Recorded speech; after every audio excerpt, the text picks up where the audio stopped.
Warahmatullahi wabarakatuh. Alhamdulillahirabbil alamin wassalatu wassalamu ala asyrafil anbiya'i wal mursalin wa ala alihi wa sahbihi ajmain.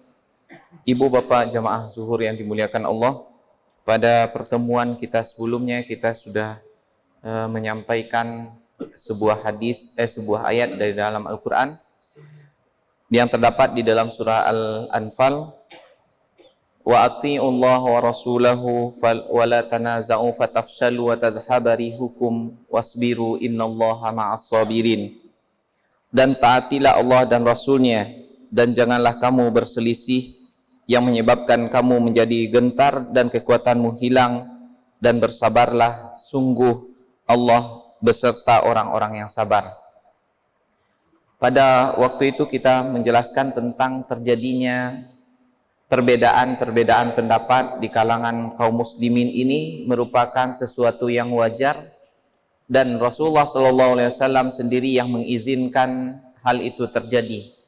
Juga Allah Subhanahu wa taala di dalam Al-Qur'an menggambarkan kepada kita tentang kebolehannya terjadi perbedaan pendapat.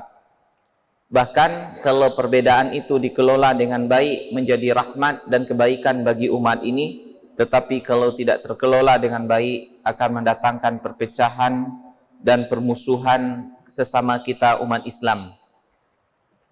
Rasulullah SAW suatu kali memerintahkan kepada sahabat untuk pergi berangkat ke Bani Quraisyah untuk memerangi mereka, orang-orang Yahudi yang berkhianat terhadap kaum muslimin. Rasulullah mengatakan, jangan sampai ada di antara kalian yang sholat asar sebelum sampai di Bani Quraisyah. La yusalliyanna ahadukum illa fi Bani Quraisyah, kata Rasulullah. Kemudian berangkatlah para sahabat ini menuju perkampungan Bani Quraisyah dari Madinah. Ternyata di pertengahan jalan datang waktunya sholat asar. Ada di antara para sahabat memahami perkataan Rasulullah tadi itu adalah supaya segera berangkat dan cepat sampai di sana. Sementara yang lainnya mengatakan bahwasanya mesti sholat asarnya di Bani Quraisyah, bukan karena harus cepat segala macam. Oleh karena itu ada sebagian sahabat yang sholat di tengah di perjalanan, dan ada sahabat yang dia sholat setelah sampai di perkampungan Bani Quraisyah. Bahkan dia sampainya itu setelah sholat isya di malam hari. Jadi sholat di jamak takhir asar, maghrib, dan isya. Setelah nanti bertemu dengan Rasulullah kembali, diceritakanlah apa yang terjadi di kalangan para sahabat pada waktu itu. Kemudian Rasulullah mendengarnya dengan diam saja, tidak menanggapi kedua-duanya, tidak mengatakan ini betul, itu salah, enggak, ya, dibiarkan saja oleh Rasulullah. Oleh karena itu di sini tergambarlah bahwasanya Rasulullah sendiri mengizinkan kita atau mengizinkan umat ini terjadi di tengah-tengah mereka perbedaan, dan perbedaan itu adalah perbedaan yang disebut dengan perbedaan yang biasa di dalam masalah furu'iyah, cabang-cabang agama kita ini, bukan pokoknya. Ya, ibarat pohon yang berbeda itu adalah cabangnya, bukan urat tunggangnya dan batangnya. Batangnya tetap itu, tetapi cabang boleh saja ada yang ke kiri, ada yang ke kanan, ada yang ke atas, dan ada juga yang menjulur ke bawah. Ibu bapak yang dimuliakan Allah, kita juga sudah ceritakan satu di antara penyebab perbedaan pendapat itu adalah karena adanya nas yang tidak sampai kepada seorang ulama dan sampai kepada ulama yang lain, sehingga terjadi perbedaan pendapat di antara dua ulama.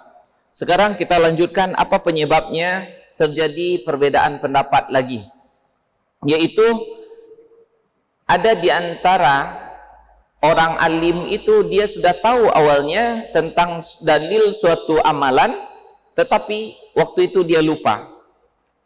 Waktu dia praktekkan lupa dia dalilnya, sehingga dia berbeda dengan orang lain. Contohnya apa? Suatu kali ada sahabat Rasulullah namanya Huzaifah. Dia ikut dalam misi penaklukan suatu negeri. Ketika dia sampai di sana, dia mengimami tentara kaum muslimin yang ada di sana. dia naik ke tempat ketinggian.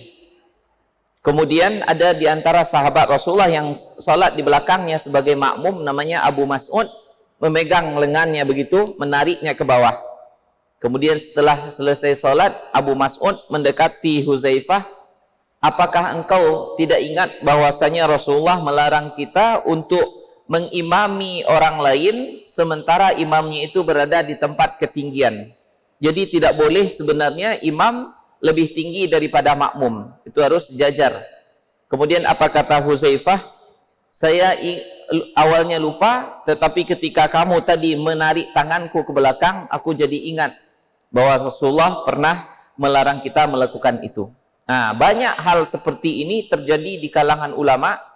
Dia sudah tahu dalilnya, tetapi pas waktu menerapkannya lupa. Maka berbeda dia dengan orang-orang yang lain. Dan hal ini adalah hal yang wajar, biasa saja. Ya. Kemudian selanjutnya, perbedaan pendapat itu terjadi karena keluasan ilmu seseorang yang berbeda dengan orang lainnya.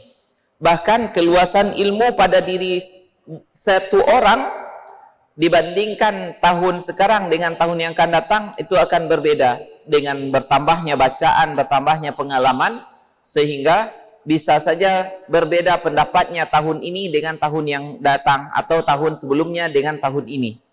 Contohnya, Imam Syafi'i sendiri, kita mengenal beliau itu mempunyai qaulul jadid dan qaulul qadim.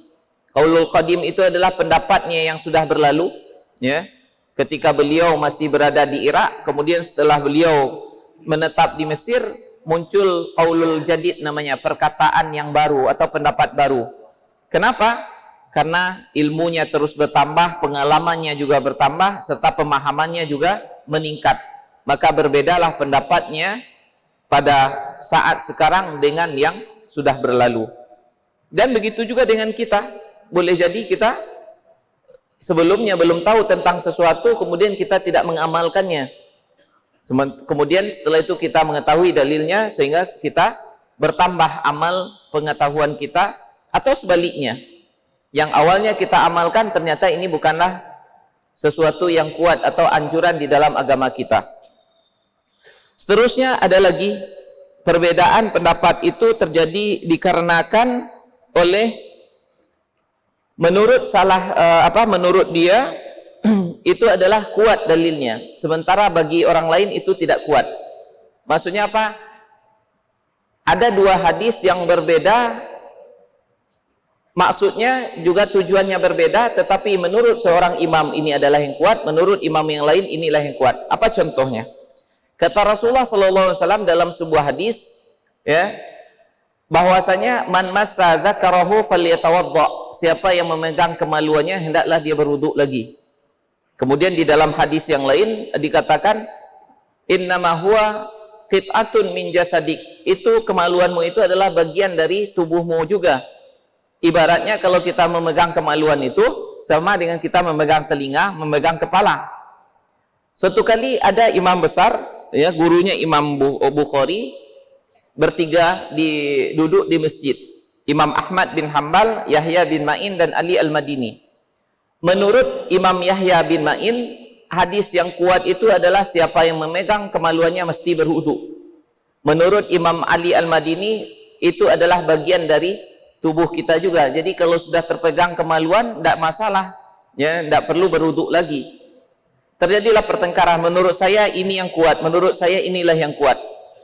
Kemudian kelihatan oleh Imam Yahya bin Ma'in dan oleh Ahmad bin Hanbal, Imam Ali Al-Madini ini memasukkan tangannya ke dalam sarungnya, kemudian menggaruk kemaluannya karena gatal. Dilihat sendiri dengan mata kepalanya begitu. Setelah itu, kejadiannya karena di antara maghrib dengan isya, azan isya berkumandang, karena Imam Ali Al-Madini yang lebih tua, yang senior di antara mereka, Imam Ali Al-Madini yang maju ke depan menjadi imam. Dan kedua-duanya dengan tenang, tanpa ada masalah, ikut menjadi makmumnya. Tidak ada dia katakan, kamu wuduk kamu sudah batal karena tadi kamu sudah megang kemaluanmu.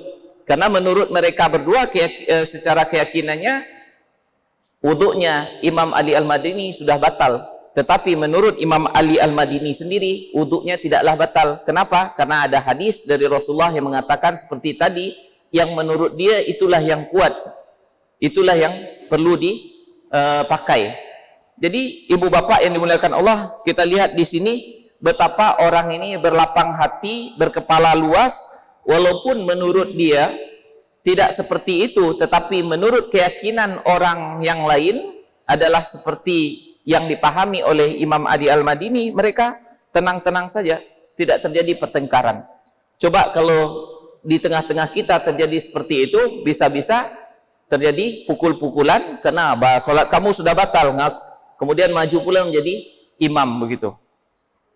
Ibu bapak yang dimuliakan Allah, seterusnya masih banyak lagi penyebab-penyebab yang menimbulkan perbedaan pendapat di kalangan umat ini, dan semuanya itu adalah hal yang biasa saja, yang diakui di dalam agama kita. Yang terpenting adalah kita tidak saling gontok-gontokan, tidak saling salah menyalahkan, apalagi saling kafir mengafirkan dan bid'ah membid'ahkan.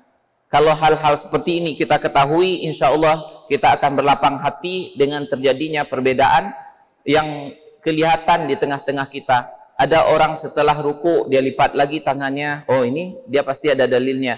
Ada yang ketika tahiyat dia begini-begini kan tangannya, juga ada dalilnya sama dia. Ada yang subuhnya berkunut, ada yang tidak berkunut, ada dalilnya sama dia. Jadi siapa yang jadi imam kita ikuti saja. Yang penting kan yang perbedaannya itu adalah masalah cabang-cabangnya. Tidak ada di antara kita yang bikin sholat zuhur menjadi 2, sholat subuh menjadi 5. Tidak ada. Ya, karena itu adalah pokok dari agama yang tidak akan mungkin orang berbeda pendapat. Barangkali itu dulu yang dapat kita sampaikan. Aqulu qawli hadza wa astaghfirullah li wa lakum.